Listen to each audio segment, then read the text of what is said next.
Good afternoon, everyone. This is Tom from the Workforce Development Board of Rockland. We are here for our, I believe, our 14th or our 15th Friday Forum episode. We started this back in early March of 2020.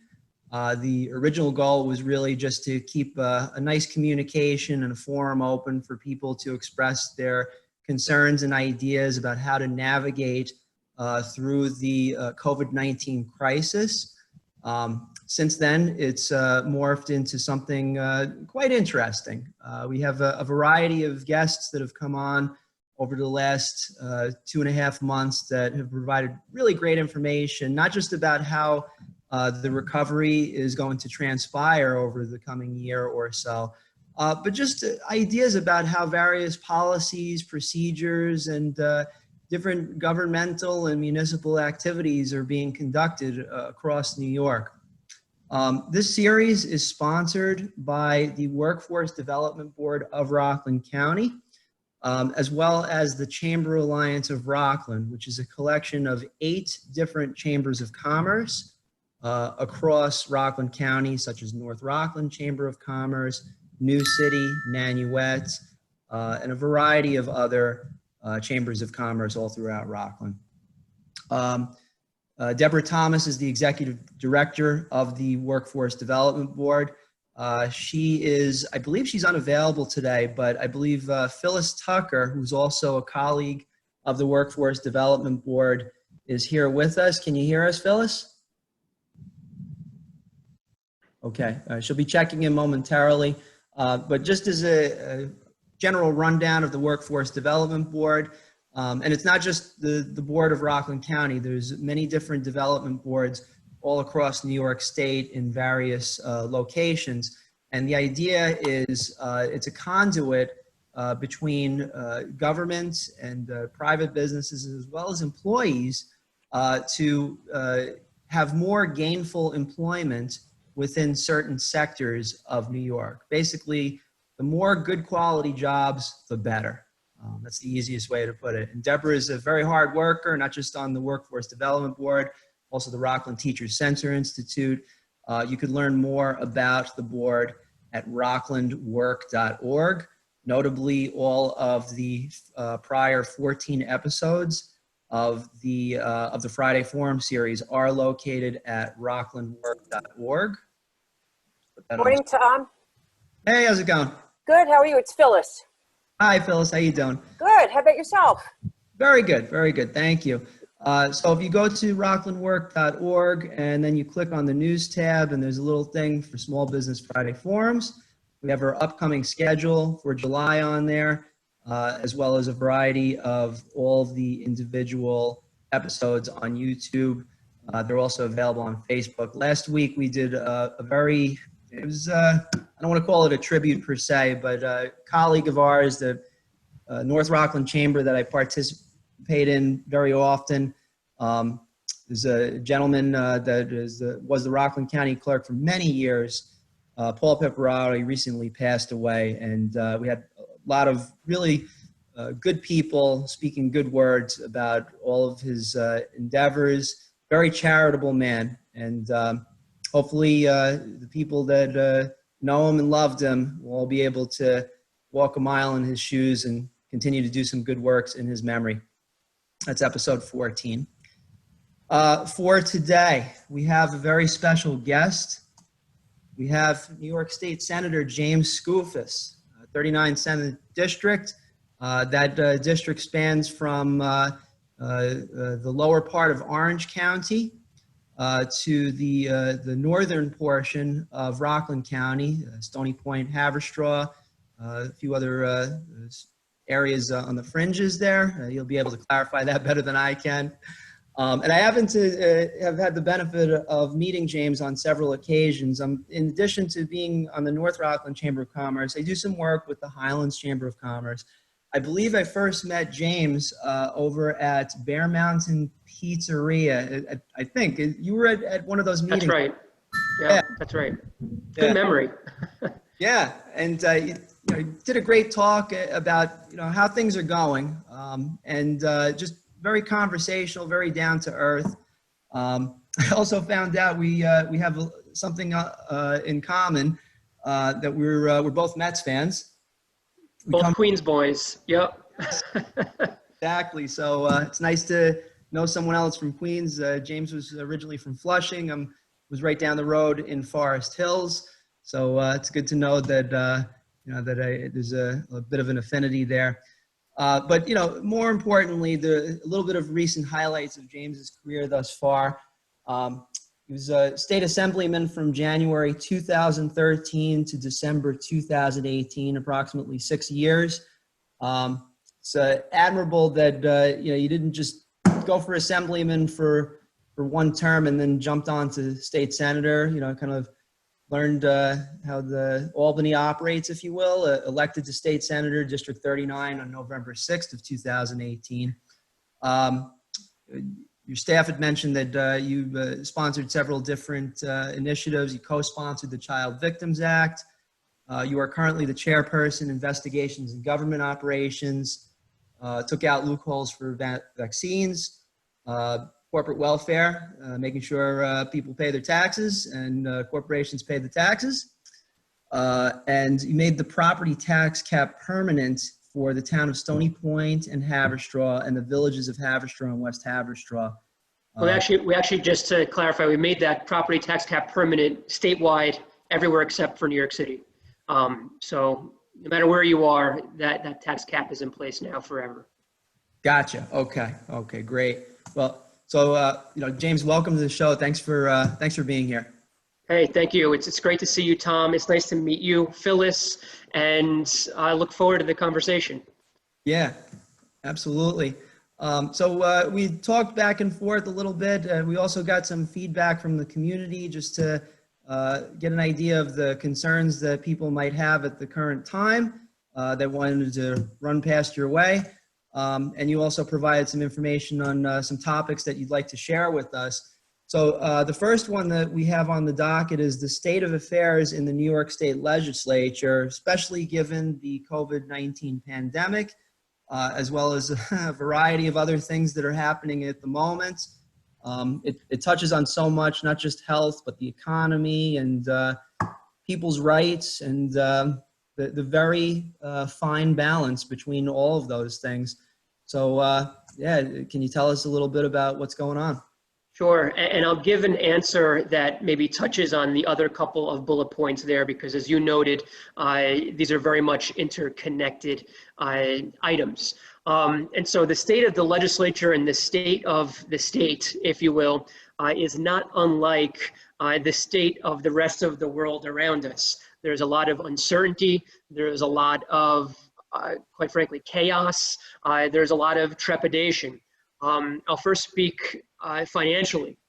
So we adopted, as we do each year, a state budget in early April. This year, we passed it on April 2nd. We are in New York constitutionally obligated to pass a balanced budget each year, which stands in stark contrast to our federal budget, which I don't think has had a balanced budget since 2000, 2001, about 20 years. When they run out of money, they can just print more money in Congress if they so choose, sometimes to our detriment. We in New York State, we must operate with a balanced budget every year. And so we passed just that on April 2nd.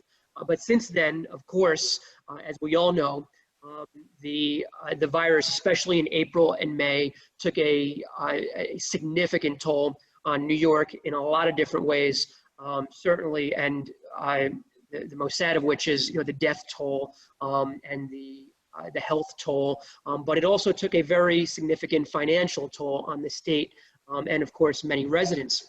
And it stands to reason. When a business is closed, they are not collecting and sending up to Albany sales tax. When someone is laid off or furloughed or affected at their job in some way, they are now expected to pay less in personal income taxes when they are due to New York State. And so the long story short is that our revenue projections since that April 2nd budget have taken a very bad turn for the worse.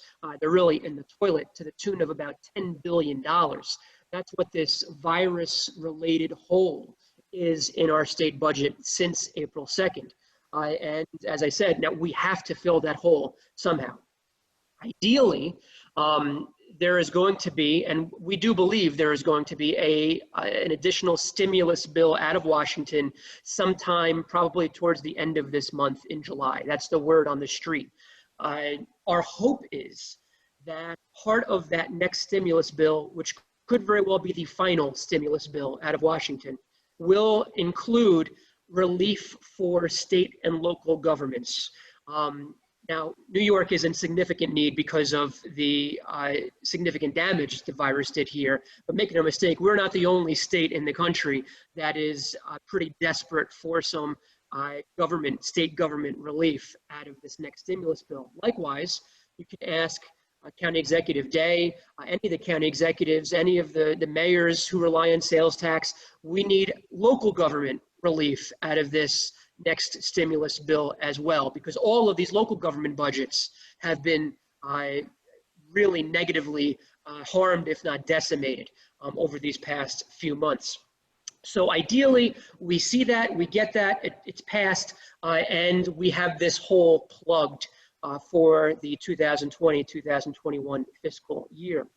If we don't get that out of Washington, which quite frankly would be, in my opinion, a real dereliction of their responsibilities. Keep in mind, we as New Yorkers send many billions of dollars to Washington, and we get back every single year. We are what's considered a donor state. When other communities, when other states need New York's money, we are always far more generous than we get back out of Washington. When there is a natural disaster, a hurricane in the south, a tornado that rips through the middle of the country, Washington, Congress rightfully sends huge amounts of money to these communities, to these states for relief. New York now needs this help along with a number of other states, and I really do hope they do the right thing in Washington. If they don't, then we are left with some very difficult roads to cross here in New York. And there are really only three options as I see them. One is cuts. You know, we would need to come up with enormous cuts to fill this budget gap. The other, or one of the others, is new revenue, which is a nice way of saying new taxes. Which people generally never want to do, right? Or at least people in their right mind never want to do, especially to the middle class and people who have been adversely impacted by the virus the past few months. One individual in the United States that donated more taxes than he was assessed at some point in our history. I don't know if it was done willingly or accidentally, but generally I think you're right about the sending the taxes thing. People don't like more taxes. And the last is a combination of the two. It doesn't have to be exclusively cuts or exclusively new revenue. It could be some combination of the two. Those are the only options, and we have to find a way forward from them. And so we're waiting with bated breath over the next few weeks to see if Washington steps up and does the right thing. And then, you know, we will respond accordingly. If we do have to raise new revenue, I believe it needs to be creative. I believe it needs to avoid, as I said before, any, not just, you know, some or much, any impact on working class people, middle class people, anyone who has suffered over these last number of months.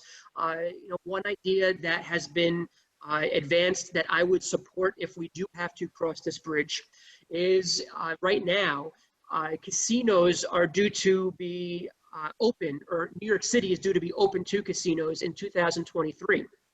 Part of that application process includes, you may remember the Upstate Casino Hunger Games from a few years ago. There would be a similar Hunger Games down in New York City, which stands to reason. It's a tremendous, huge market, right, that does not have any full casinos right now. And so there'd be an application process, a competition, and part of that are are application fees, permit fees to the winners.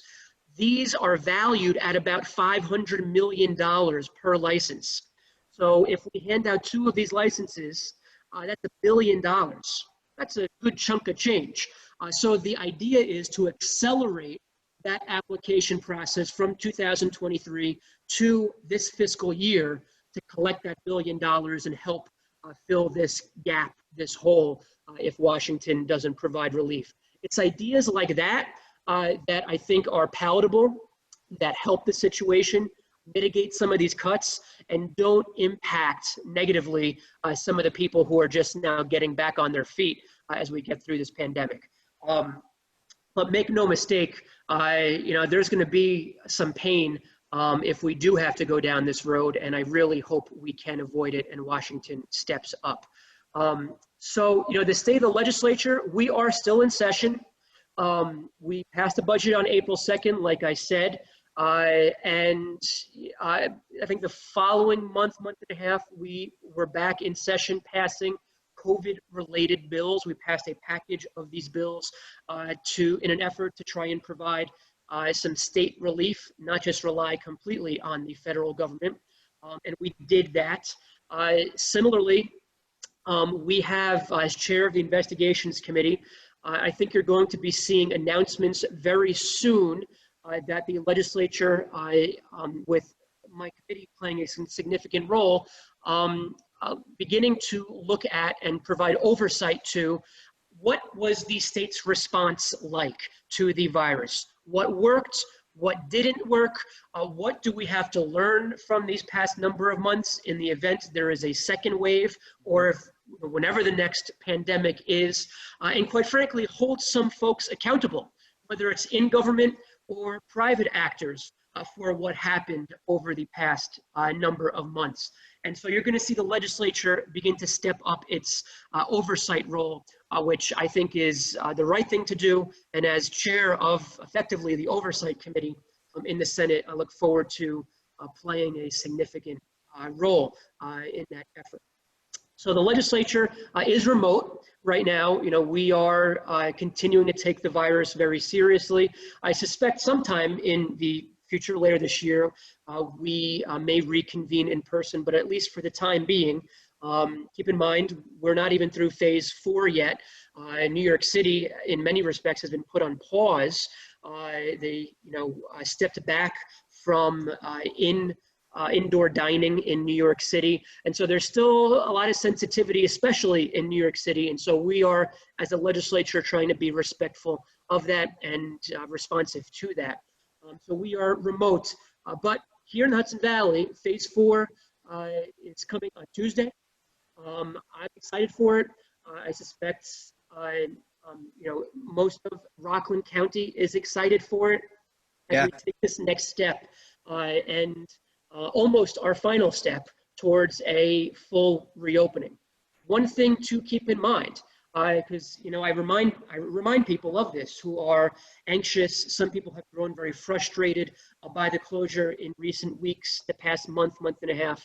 And I remind people that this is not like flipping a light switch where the government says, okay, phase 3, phase 4, your business, you can reopen now, restaurants, you can reopen now. And suddenly, we're back to pre-virus patronage and activity in these retail shops, in restaurants, and everything is fine again. We were just waiting for the government to let us open up again. The matter of fact is that so much of this is going to be driven by human nature.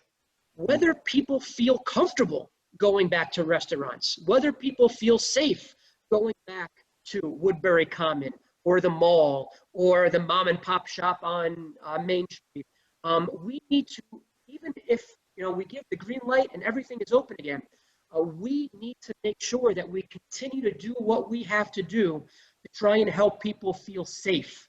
Because without that component of all this, again, there's no light switch. We can reopen everything in the world. If people don't feel safe, you're not going to see restaurants get back to where they need to be to make a profit and survive. And so that's important in all this.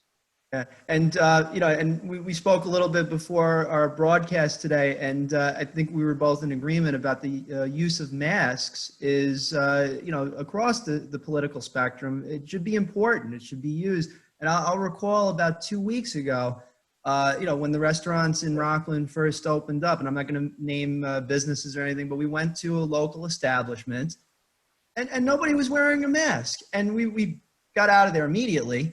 But we did not feel comfortable there, and we have relatives that are, getting on in age. We have to make sure that they're protected. So, I mean, it's not just for us, it's for others to make sure that they don't get anything. That's right. And you said it very well. And I think we're seeing in some other places around the country some significant regret when it comes to mask policy and the attitude around masks. Look at Texas, for example. I think it was yesterday or 2 days ago, the Texas governor, a while back, this is weeks ago, actually put in place an executive order that struck down any local municipality that put in place a mandatory mask order. So if there was a city in Texas, local community in Texas, the mayor, the town board, the city council said, we're going to require masks in our community, the state actually came in and overrode them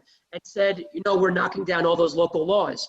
Just yesterday, the Texas governor came out and put in a statewide mask mandate.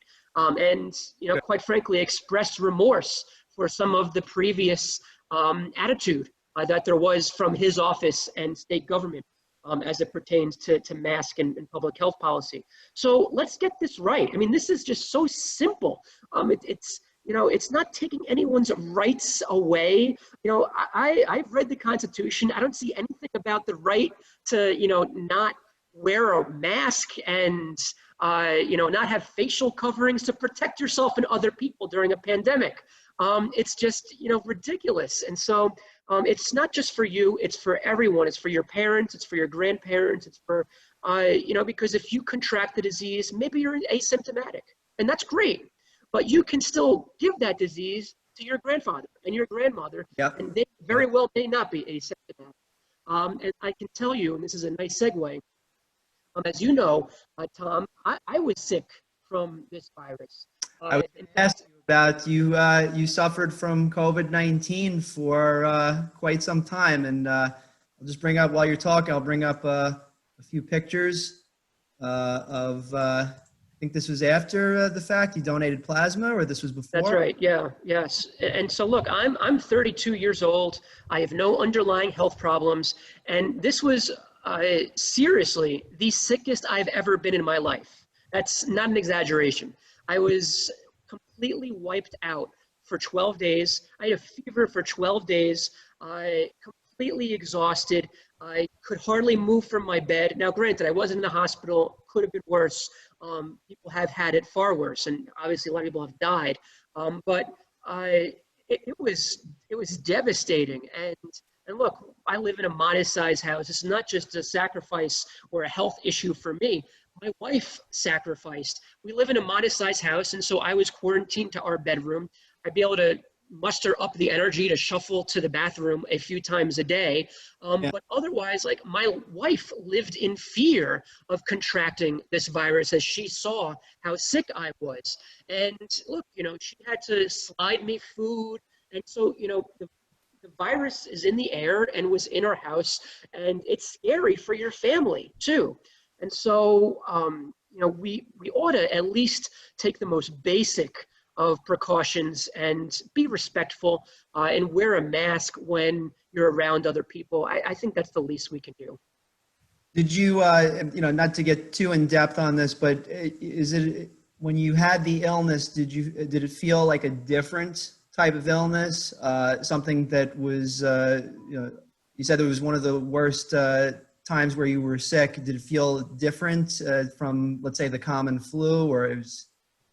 Yeah, so it was, my symptoms were very much the flu on some serious steroids, I think is probably the best way to put it for me. And again, this is as someone who was in the hospital. If you're in the hospital, if you're on a ventilator, obviously, this is not like the flu at all.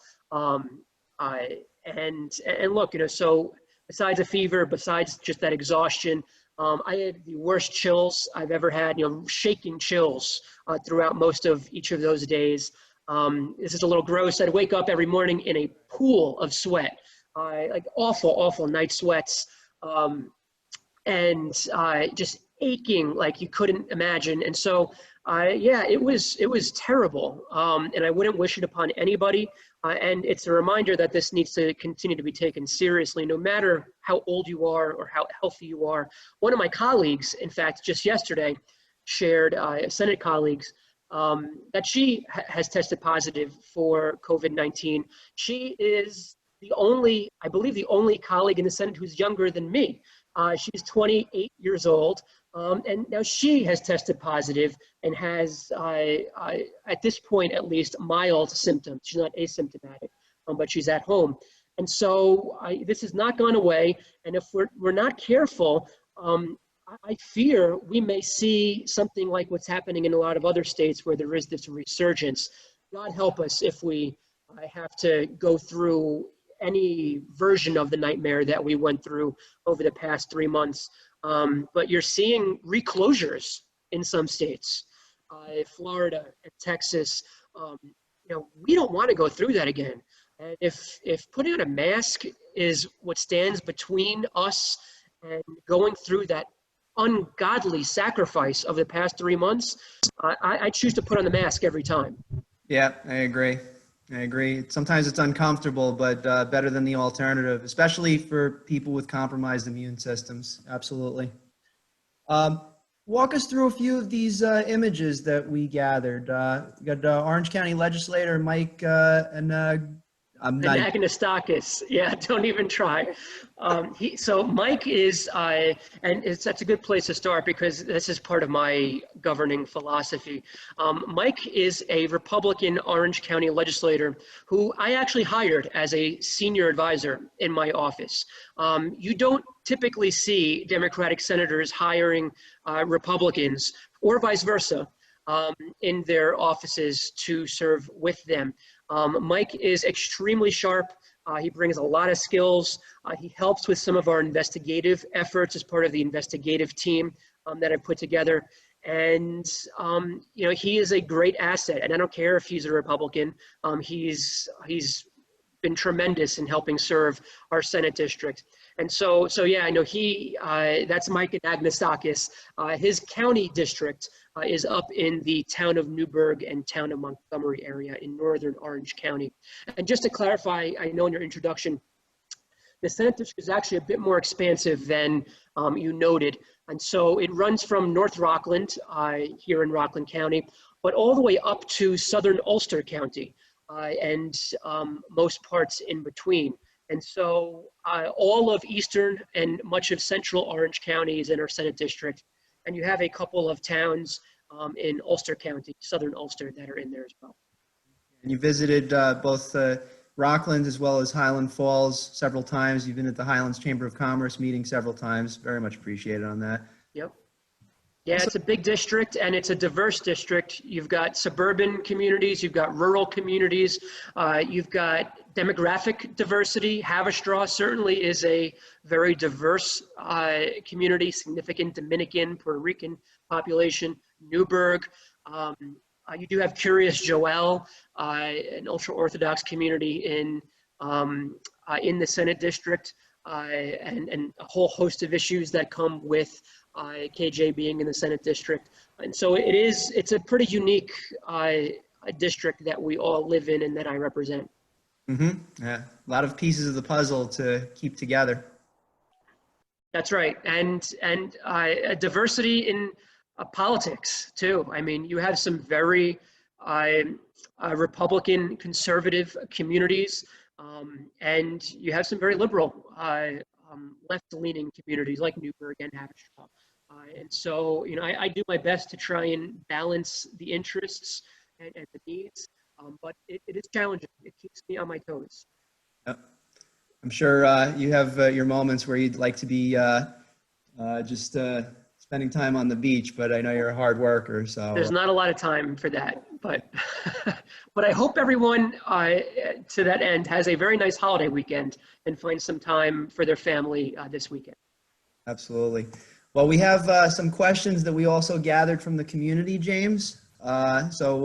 Before each of these Friday forums, we always put something out on the North Rockland Community Facebook group, which has about 21,000, a hair shy of 21,000 members on there, as well as a variety of other community Facebook groups, and also send out an email to constituents on the Workforce Development Board and such.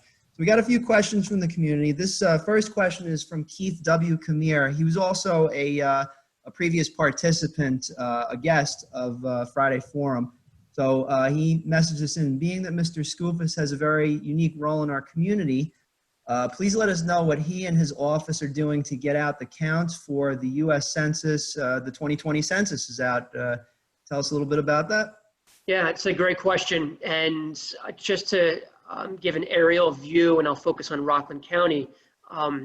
So the state average here in New York State for self-response, as we're calling it, about 57% of New York has responded. Individuals have responded on their own to the census. Rockland County is, I'm glad to report, doing a little bit better than the statewide number. And so Rockland is at about 61%. And North Rockland, I'm even happier to report, is above both the state and the Rockland County numbers. Stony Point is about 68%, and Haverstraw, I think, is about 63 or so percent the last time I checked. So comparatively, North Rockland and quite frankly, all of Rockland County is doing pretty well compared to a lot of the rest of the state. But that still means 40 or so percent of folks have not responded to the census yet. And so my office has been a part of a concerted effort to try and get the word out, especially in these undercounted communities. For example, Newburgh and Haverstraw have undercounted census tracts that we've been focusing on with local stakeholders and local committees. And so, so we have tried to put the full force of my team, my office. For example, we have sent out mailers to our district, reminding them about the census and explaining how you fill out the census. You could do it online this year for the first time.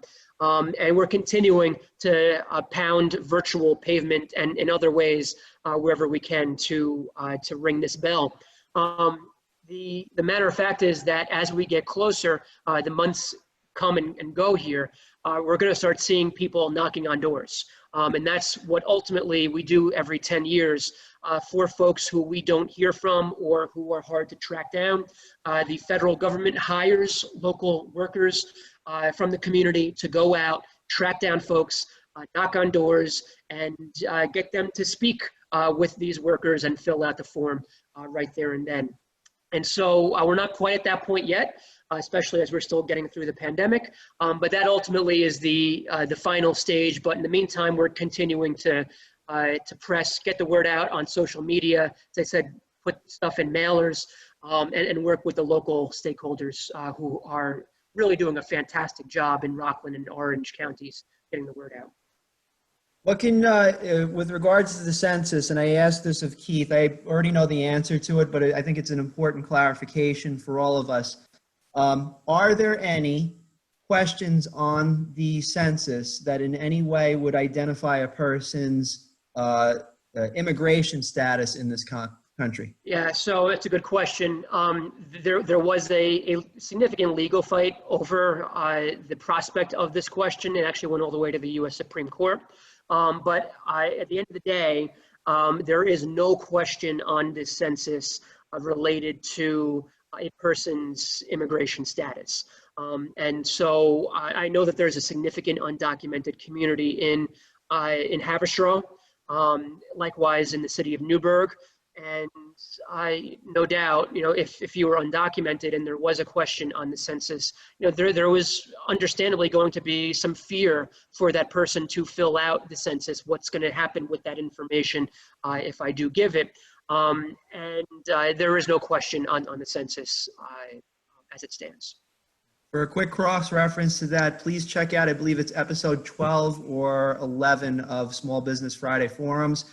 Keith is a guest on there, so he will expand on this topic in further detail, and that's available at rocklandwork.org.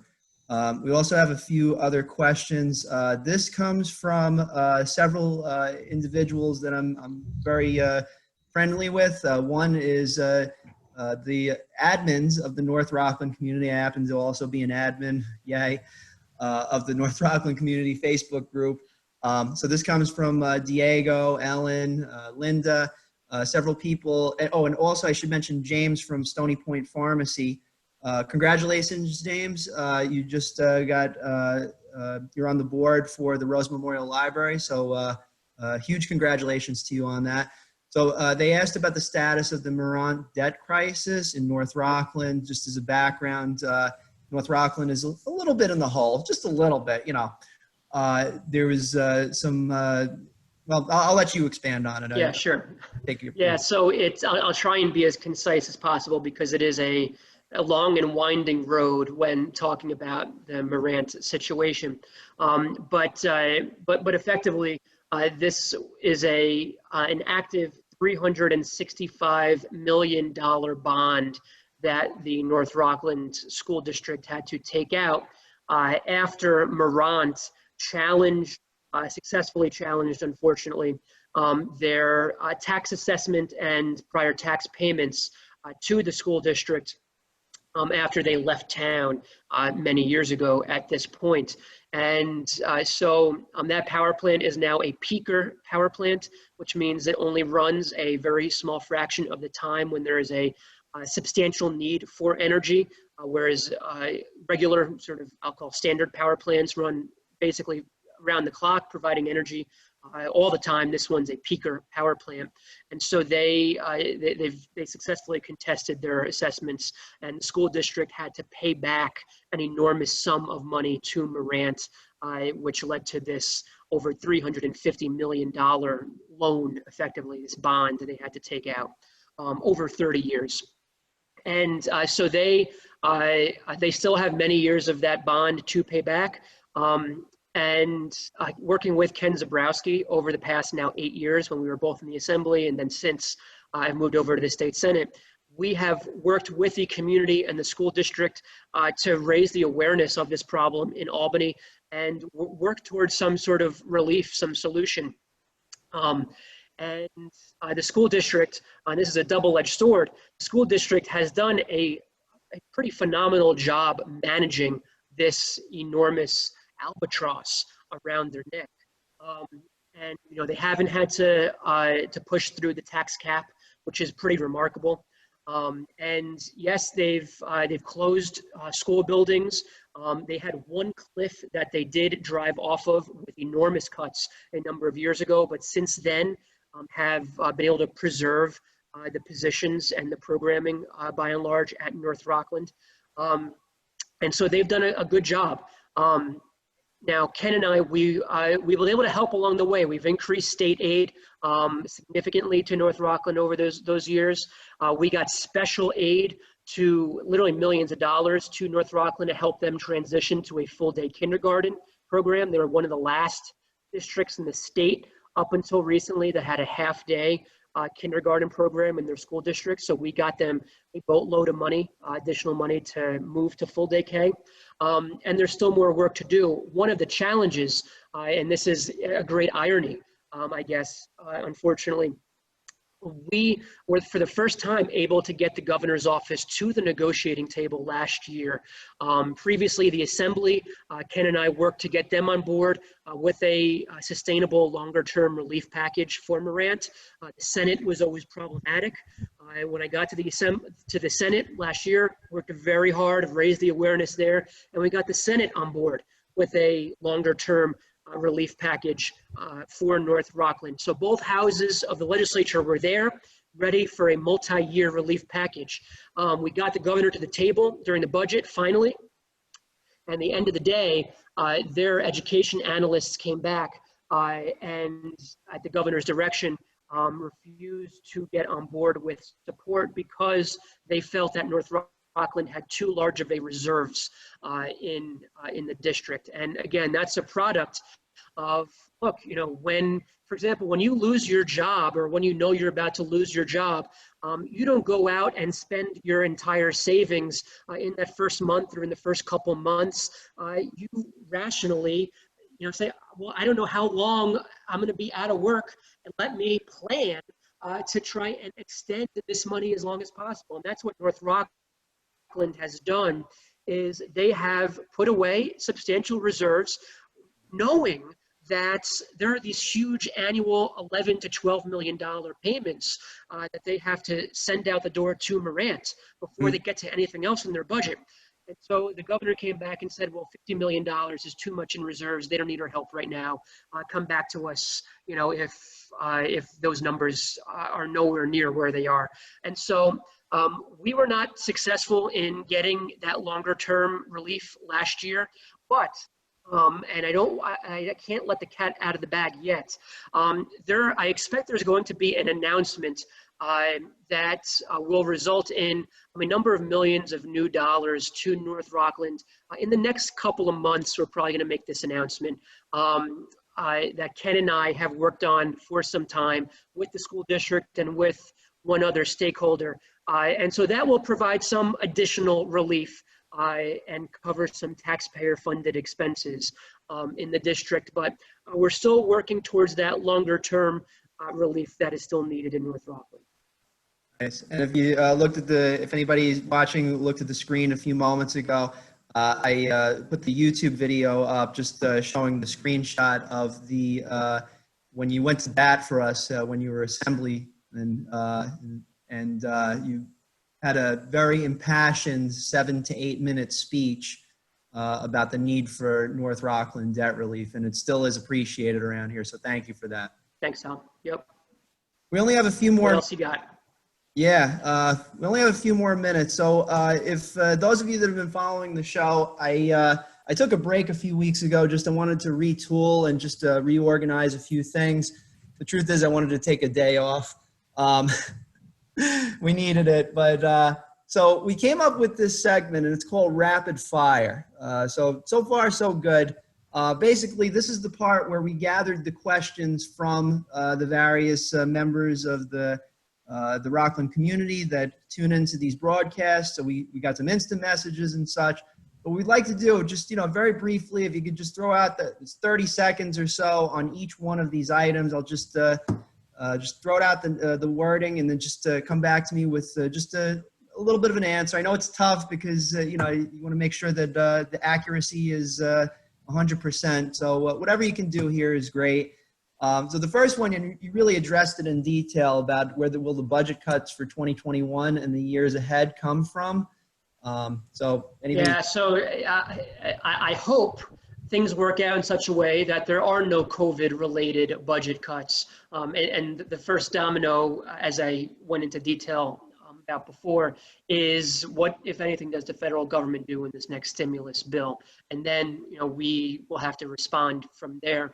But if we do have to make cuts, I think one of the first places to look, and I've long been a proponent of this, even, you know, certainly independent of the COVID situation, is I think we need to be a lot smarter about economic development spending here in New York State. I think a lot of this spending is fraught with politics, is not based on sound economic development.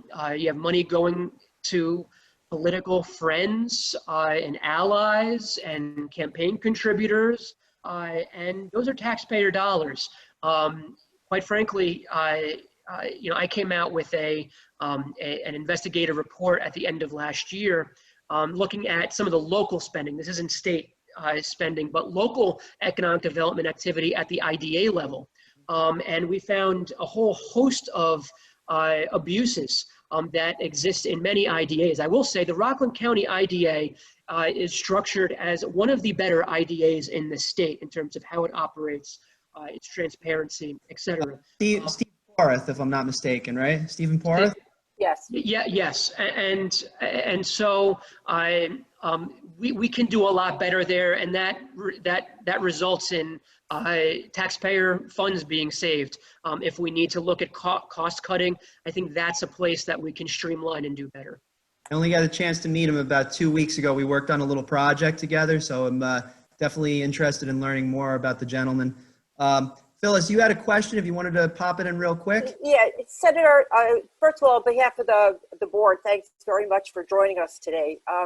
One personal thing, just to let everybody know how active the senator's office is, and having served in the 38th District Senate office for over 20 years myself, when my husband had an issue with unemployment and we did not get a call back for 7 weeks, I called Senator Skoufis' office and had a wonderful conversation with Christine, took my information, and my husband did in fact get a call within the time frame set by the senator's office. So not only is the senator working on these issues, but his constituent services are far above a lot. And I would say commend the office for their professional attitude and how they were working with not only me, but I referred some other people who all had their issues addressed as quickly and as expeditiously as possible. So I just want to be able to throw that in.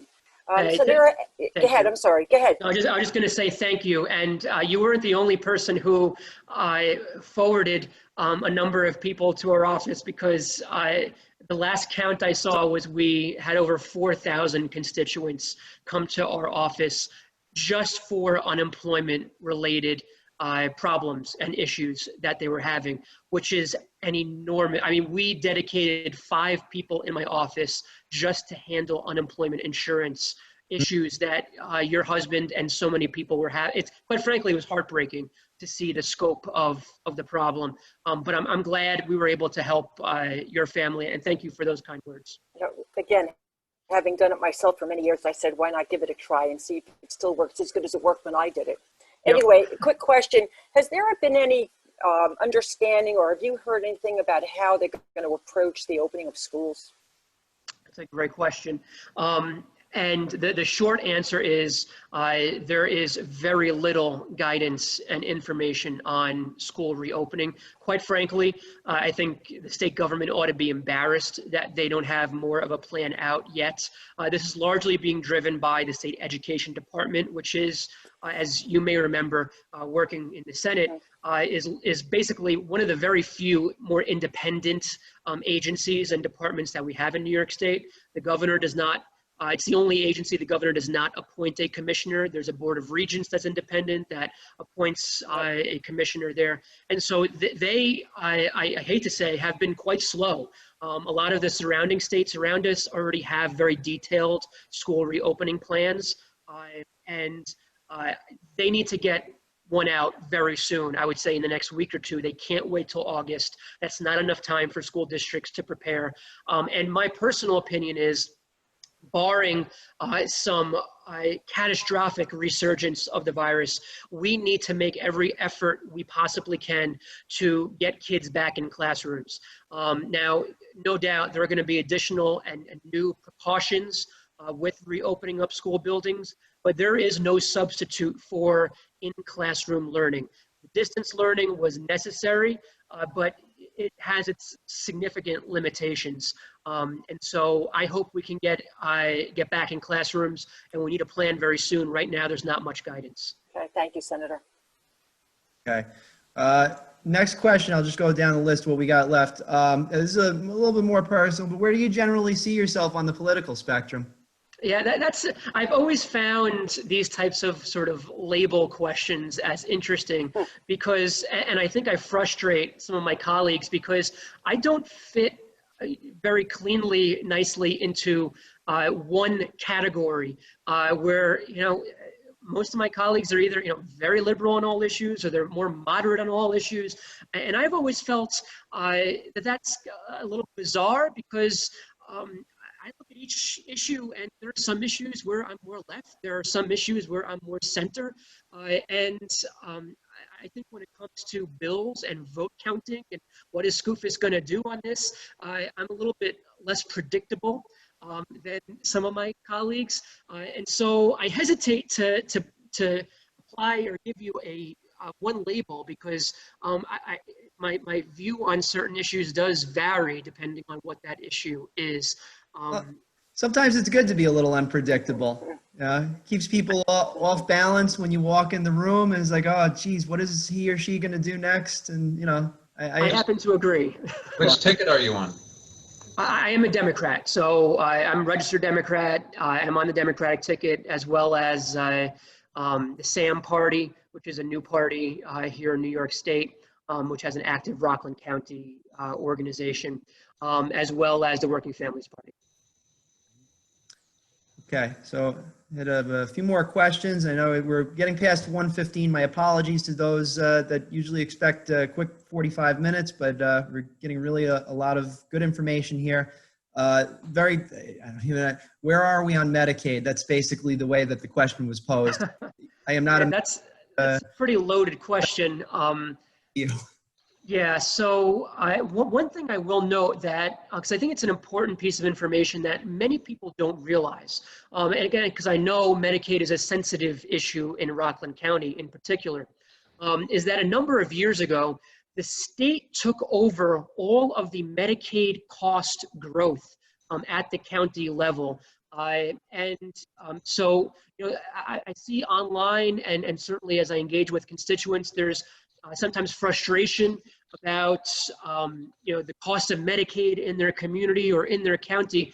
And the matter of fact is the state took over the Medicaid growth a few years ago. And so whatever Rockland County's Medicaid budget was I want to say it was around 2015 or so, where we took over the full growth. Whatever that budget item was in Rockland County for Medicaid, that's what it has been since the past 5 years. And any additional costs in the Medicaid program in Rockland County, New York State government has paid for, not Rockland County government. So that's an important piece of information as Medicaid is very top of mind for people in Rockland. Now, this past budget, there were about $2+ billion in Medicaid efficiencies that were included in the budget that was adopted. One of the efficiencies, quite frankly, was New York City paying a lot more in Medicaid than they were before, to the tune of $200 million more in Medicaid. So there was a cost shift. Lots of people think, oh, New York's the capitals, New York City dominated. New York City gets whatever they want.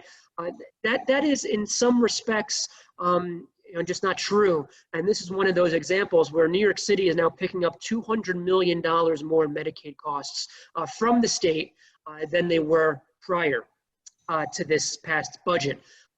Similarly, there were some efficiencies on the hospital side. We put together a task force of hospital administrators, unions that work in hospitals and nursing homes, lots of stakeholders to come up with recommendations that we move forward with to find these savings. And so that's something that I think we need to continue to do. Medicaid is very important for a lot of people. We'll rely on it, but to the extent that we can make sure that the program runs efficiently, that's always something I think we ought to be having an eye towards. Great. Property taxes in your district, and actually the way that it was worded, what are the positives? So I guess, as we talked about before, it's property taxes, but what are the positives? The answer to the first one, I don't think there are any positives to the property tax system as far as I'm concerned. I think it's the worst and most regressive way that we can be funding our schools and our local governments. I am in favor of funding our local schools and governments the same way we fund our state government, our federal government, and that is a rational income-based system, where if you are very wealthy and you make a lot more, then you contribute a little bit more to your school district. If you're a cop or a firefighter or a teacher or some other working middle class person in Rockland County or New York State, then I think you know, your income taxes to the school district and local governments ought to be reflective of how much you make, just as it is with your federal taxes and your state personal income taxes.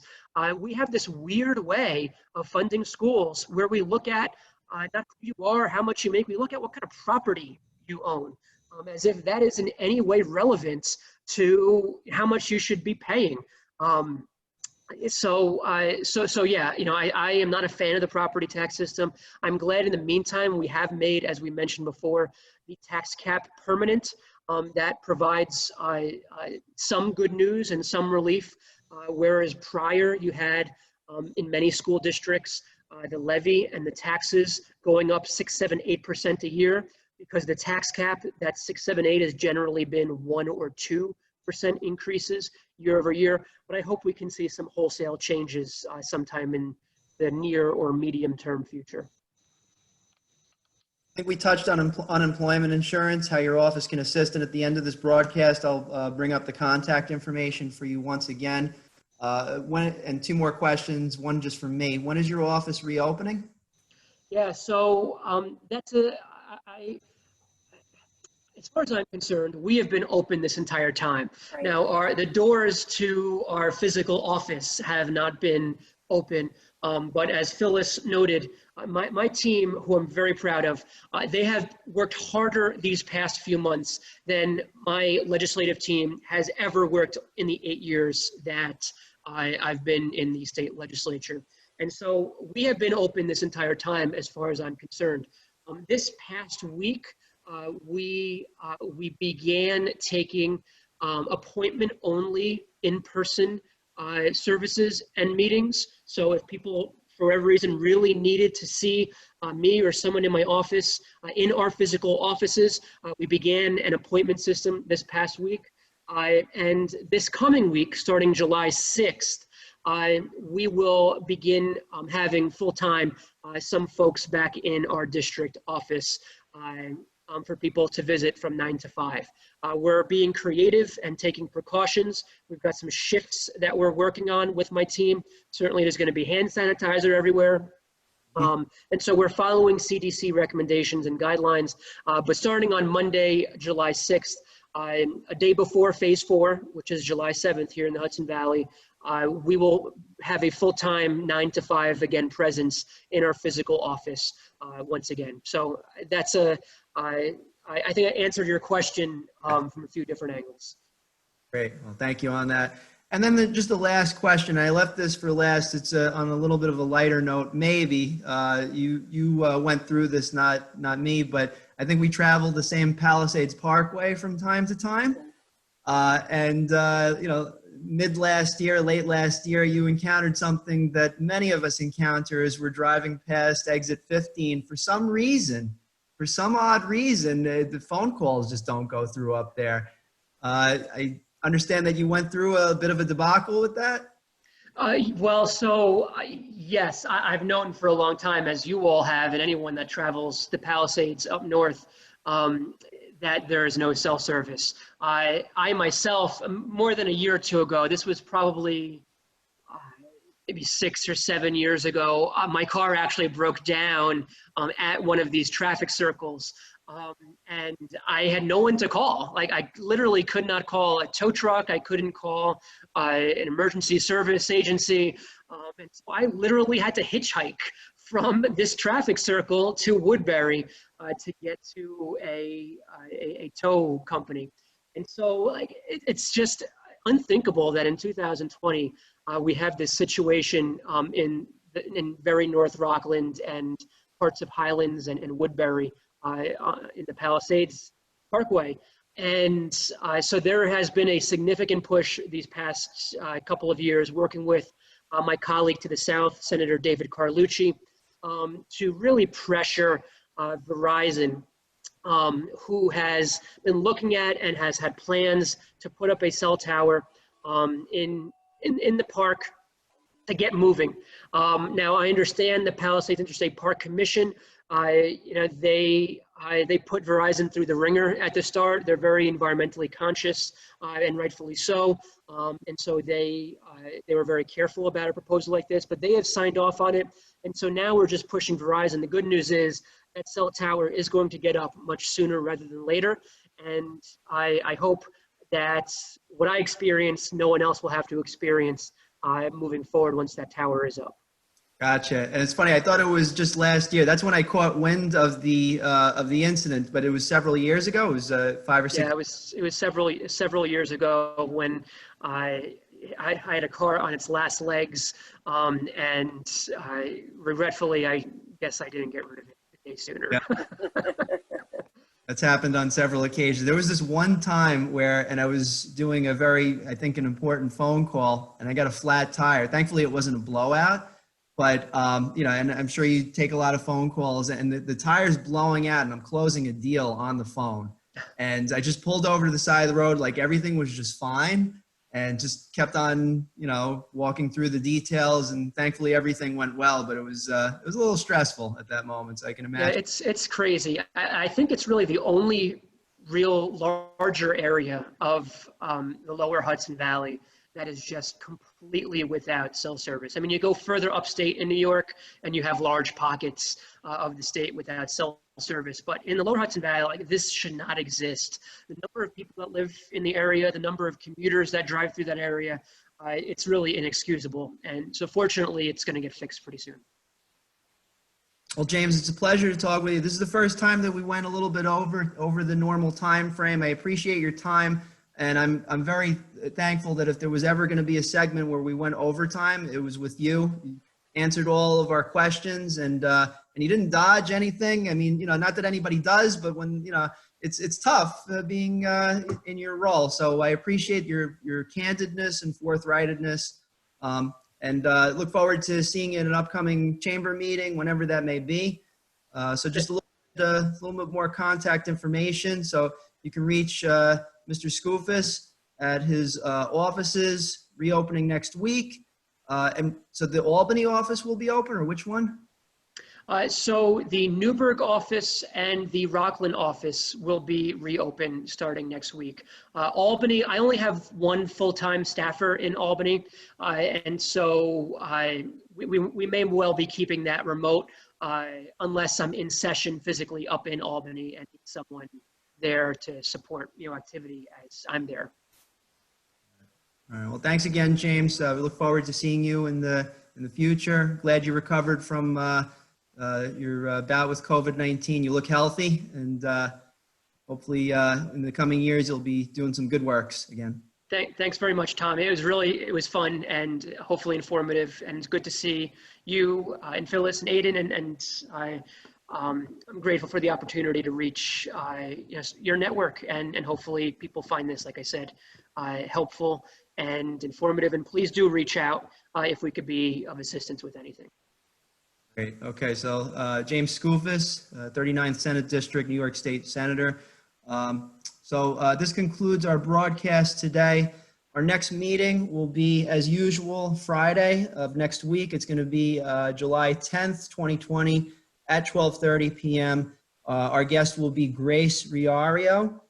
She's the director of the Ramapo Catskill Library System, and she'll be with us at 12:30 next week on Friday.